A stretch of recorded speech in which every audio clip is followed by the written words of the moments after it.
I'm Joyce Evans. Studies and case numbers on healthcare disparities among African Americans have always been staggering, long before COVID-19's disproportionate effect on Black people. The difference now is more people are paying attention. So instead of looking at the numbers over the next half hour, we're going to look at some real people, some of the actions being taken to make it better, the continuing problems on multiple levels, and a little bit of history as to how we got here.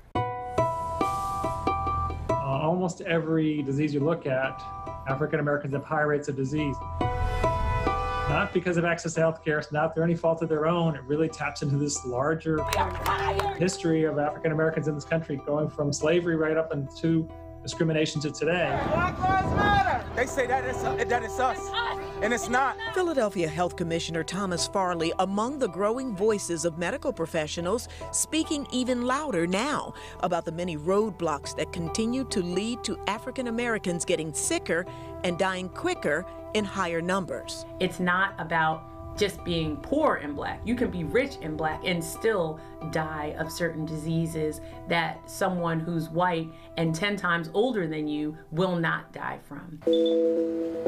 And that has to do with some of the treatment and the implicit bias. Pediatric surgeon Ayla Stanford, speaking as a doctor and as a former patient who says she felt the cruelty of racism. The clear message is that there is a systematic, institutionalized system that values the haves over the have-nots. And in this country, that's primarily that values white over Black. And whether it's said or not, it's seen in the actions. They just put us on the back burner. You're scrambling between paying bills and food and getting the health care, but you can't afford to be without it. We got to scuffle for everything we get. It's the doctor's job to ask when you prescribe that antihypertensive medication, can you get it filled? And guide them toward resources that are available to help them get the medicine and procedures they need. Respiratory therapist Byron Sellers says Black patients are often dismissed and then blamed for getting sicker. You know, I've seen things. I mean, you know, I've seen attitudes. Dermatologist Susan Taylor says she's still fixing the results of too many misdiagnosed skin conditions and harmful treatments. Just to bring them back to their starting point can take a huge effort. So you have to be able to distinguish that the medicine made them worse and distinguish the underlying problem. What could be better? Listening and answering questions, not brushing you off. Dr. Margot Savoy, chair of Family and Community Medicine at Temple, says multiple studies show change is needed in the amount of time spent with African American patients and on physician training. Locally, I think that medicine is sort of waking up to this idea and doing a lot more work around implicit bias and thinking about how you bring yourself to work. And so the same things that get us into trouble in general society, I think get us into trouble in medicine. And I'm glad we're finally starting to talk about it and recognize it. And what more people are just starting to recognize is to look straight ahead. that most chronic health conditions are rooted in other disparities throughout the African American communities. When you see an obese kid, someone's like, oh, it's the parents' fault. They're letting them eat all that food. Really? Or is it the fact that there are no grocery stores in their neighborhood where they can get fresh produce? She says she's most troubled by disparities in caring for the poor, especially children, as so many more people find themselves jobless now. Where hospitals feel as though they're offering something to the poor by giving them, quote, free care. But that free care is delivered by doctors in training. It's not right. And to justify it by saying, well, without us, they'd have nothing, it's not okay. That's something I'd like to see changed in my lifetime. Dr. Stanford and others are not waiting for the system to change overnight. That's not going to happen. We're going to show you what she's up to in a moment. But first, why is it that Black men in particular won't go to the doctor? The fear is that I don't know if I could really trust the doctor Are they going to tell me the truth? Are they going to give me something that is really just to hurt me versus to really help me? Because I think a lot of African American people, and men in particular, just don't fully trust the system. Fear, trust, and history. We've always had that problem with trusting others with us. They'll do more for the white folks than they would do for me, you know, being a black man, and we might have the same elements. We have that history of, you know, the Tuskegee experiment. The government-run Tuskegee syphilis experiments, 4 decades long, just ending in the 1970s. It still stands as one of the most inhumane and damaging acts of cruelty, not only on the all-black male participants in the study, but to their families and community, after those from whom treatment was withheld unknowingly spread the venereal disease with devastating consequences. They were tricked, you know, and put into this experiment. And as a result, there's a belief that the system will always trick you, use you for your life for somebody else's good. On the other hand, licensed marriage and family therapist George James says he hears plenty of unfounded or misguided reasons from black men who just won't go to the doctor. Things such as, what I don't know won't hurt me. I mean, I feel as though like it's not necessary, but when I need to go, I can go to the doctors. It might be too late. Yeah, but that's how we was brought up. Why? Don't cry. If it don't hurt, don't tell nobody. The trade-off is a chronic condition, permanent damage, early death. We only got one life to live, man. You got to preserve your body. Like our body's like a car, man. If you don't do maintenance on it and take care of it, what you got? What you've got is trouble. Well, a whole new generation of medical professionals is moving in to keep some of these cycles from repeating. The young black doctors who are inspiring a movement and saving lives. Those stories next.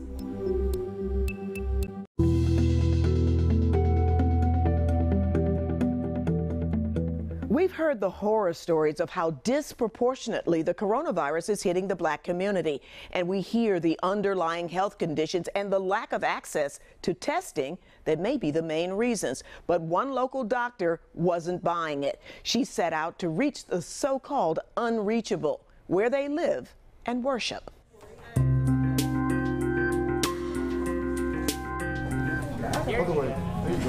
The Jabba family offering their blood to test for possible coronavirus antibodies at one of the Black Doctors COVID-19 Consortium test sites. We found out about the antibody possibilities, so we wanted to see if we can help. Yao Jabba brought his wife and 3 children to the Black Doctors back in May to be tested for the virus. We unfortunately, the whole family got corona. So we know what it's like, and if we can help people, that's what we want to do.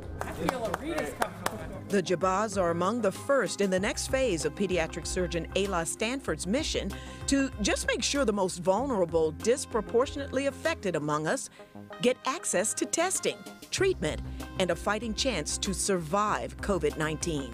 On average, we do about 50 to 60 an hour, depending on how busy.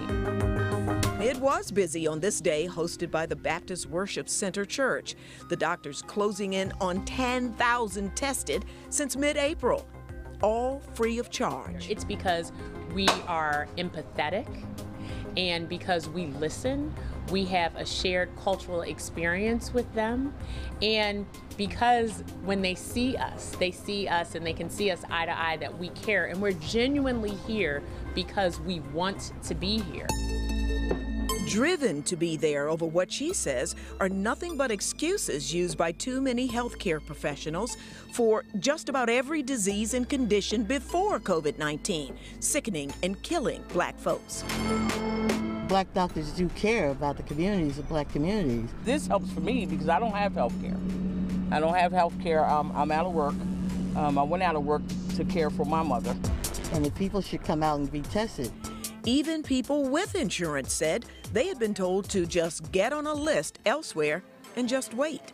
Yeah, just getting it done. I haven't been able to get it done. That's why I came. I trust it. Why not? You know, and I trust her. So that's the most important thing to me. What does that mean? I don't take that for granted, and I don't take it lightly. Neither do Mayor Kinney and Philadelphia Health Commissioner Thomas Farley, who recently granted the consortium more than $1 million to help pay for continuing this and future projects. It took a little longer than I would have liked, but I'm glad we're here standing in this parking lot today and moving forward. This is the first organization that we have agreed to provide funding to for testing. Before that, all this was paid for mostly out of Dr. Stanford's pocket. And all of these certified healthcare professionals volunteered their services, day, night, weekends, no matter what the weather.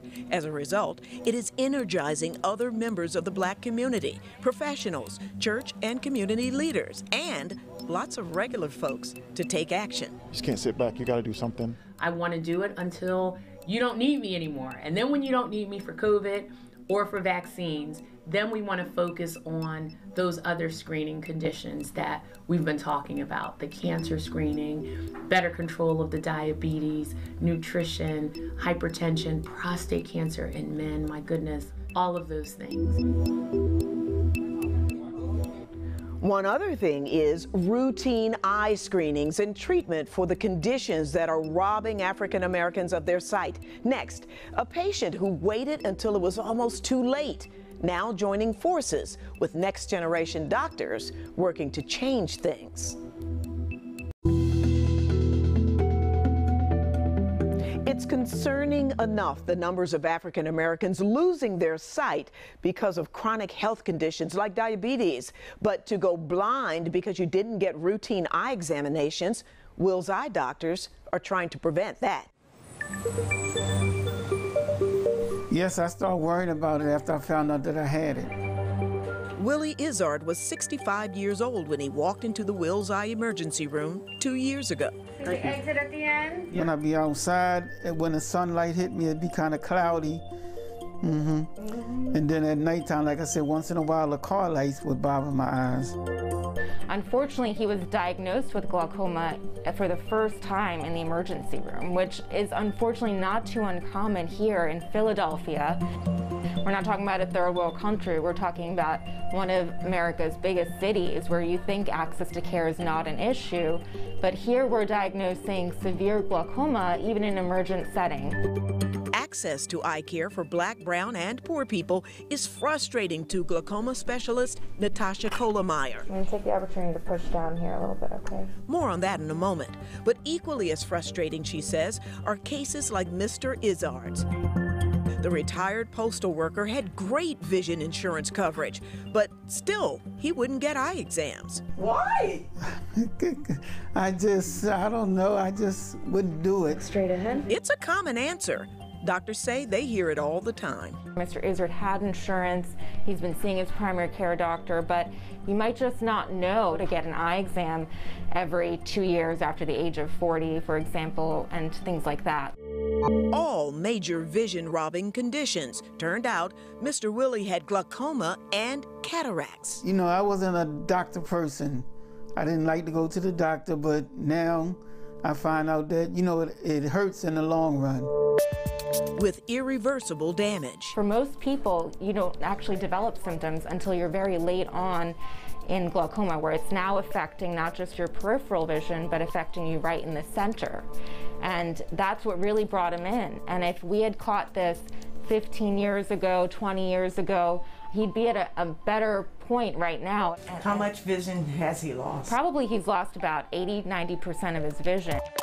It was a gradual loss over years of neglect. Do you feel bad that you didn't or regret that you didn't? Yes, I do. I regret it. You could have gone blind. Right, yes. And you still can. Yes. But you're fighting it. Yes, I am. I want to check his eye pressure. Dr. Kohlemeyer says so far Mr. Willie has had one surgery. He's maintaining his home treatments and he's staying on top of his appointments. The best that can be done at this point. But what troubles Doctors Kohlemeyer and Emergency Room Director Anna Murkison more are the alarming numbers of African Americans who don't have access, don't have insurance, and don't have anybody advocating for them. And with all the advancements in diagnosing and treating eye conditions, Black people are still suffering more. You want to take perspective and look back at history because some of these things haven't necessarily changed that much. We look at some of the disparities, and even when you remove the other factors, as you said, some of the same disparities exist, which just tells me we need to keep doing better. You know, we know ways that we can reach into the community. We can work on our communication. We've looked at how can we help the patients follow up.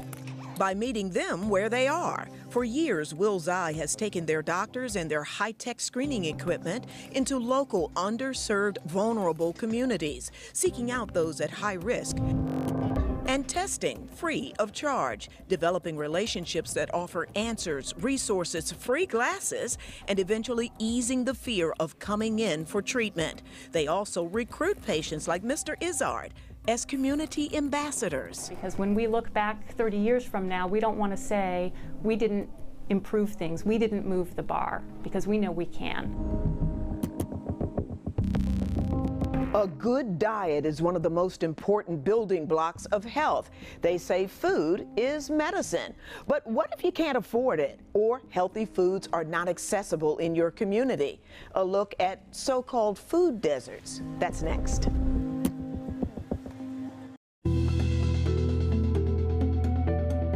The struggle to feed people was already a never-ending battle. So is the effort to get healthy foods into areas where there are no big supermarkets, where there's mostly fast food. Well, COVID-19 restrictions and soaring unemployment are making it even more difficult for people living in food deserts to get a meal, any meal.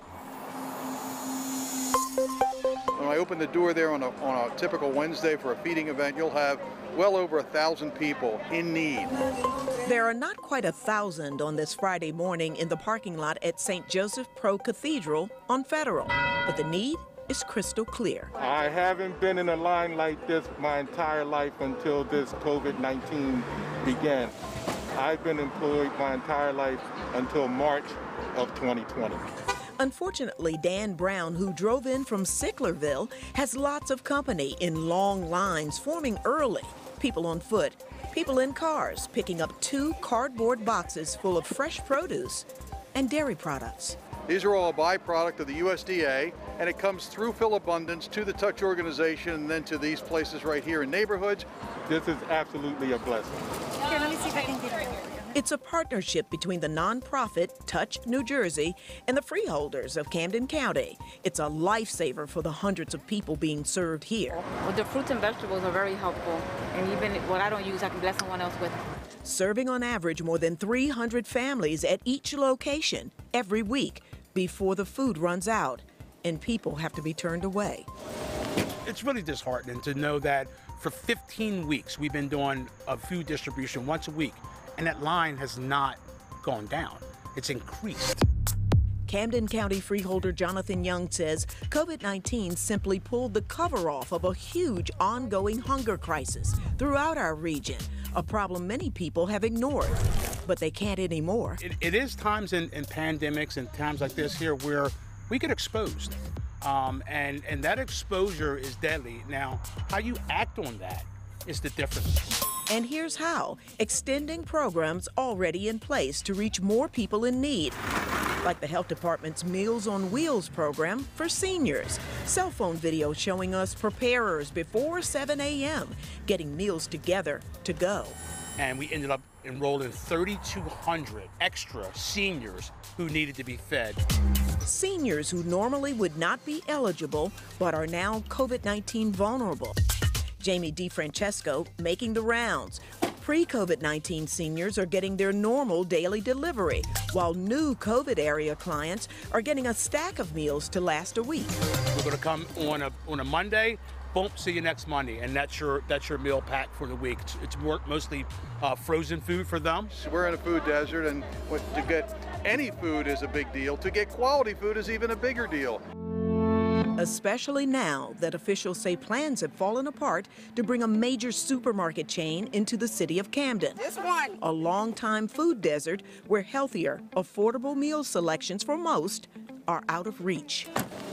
We had to go about 30 minutes to go to shopping, you know, like a Walmart or short ride. It is a temporary issue, fixed for now, to get them through. So what happens afterwards? They're expanding facilities at the Sustainable Complex in Lakeland to include a farmer's market of low-cost fresh foods. And for those who can't get here, the freeholders hope to send out old-school produce trucks into underserved neighborhoods. Something affordable, exactly right. We're not, our idea here is not to make a profit. Our idea here is to make sure that we teach people how to grow food, grow healthy food, eat healthy food.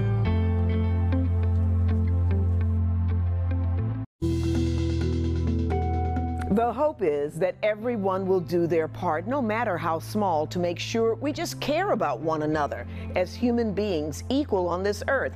And as several people have mentioned over the past half hour, take more interest in your own well-being. Get those routine examinations, ask questions until you get the answers you need, and follow up. Thank you for joining us. I'm Joyce Evans. Be well.